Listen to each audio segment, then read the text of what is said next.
Hey everyone, my name is Amy. I'm the winemaker for New Clairvaux Vineyard, and I want to share with you our 2019 Napa Valley Merlot. Now, this Napa Valley Merlot is from one of our sister vineyards. My dad grows Merlot in Napa. It was passed down from, he's a fourth generation grape grower in Napa, so my great grandfather planted this vineyard. This Merlot is only about 30 years old, so it's not a super old block, but it's in the prime of its maturity. So I'm expecting high hopes for this wine. I hope you do too. This Merlot in Napa is not your typical California Merlot, I should say. They usually are way more powerful, more regal, more serious of a Merlot. It's not this big, plush, round Merlot. This is a more serious Merlot, or at least the style that this vineyard tends to make for us. So I'm going to go ahead and pour it. We'll talk about the color first. I've got a piece of white paper in my background to better describe the color. It's just a simple ruby red color. It's it's pretty deep, but it's not a super dark wine. This is something more of what you would expect from a Merlot out of the Saint-Emilion region of Bordeaux.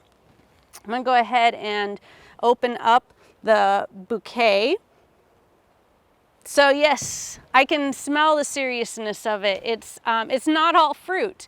There is fruit in it. I would say blackberries, so it's a little more on the darker fruit side. But there is also this roasted cinnamon, kind of roasted clove.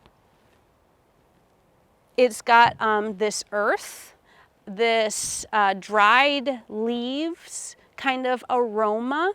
That just kind of tells you right off the bat that you need a really nice meal to go with this wine. So let's go ahead and taste it.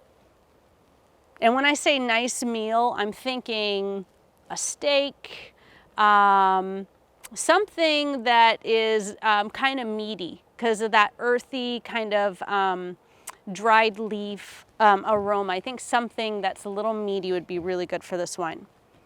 And then we're going to go ahead and taste.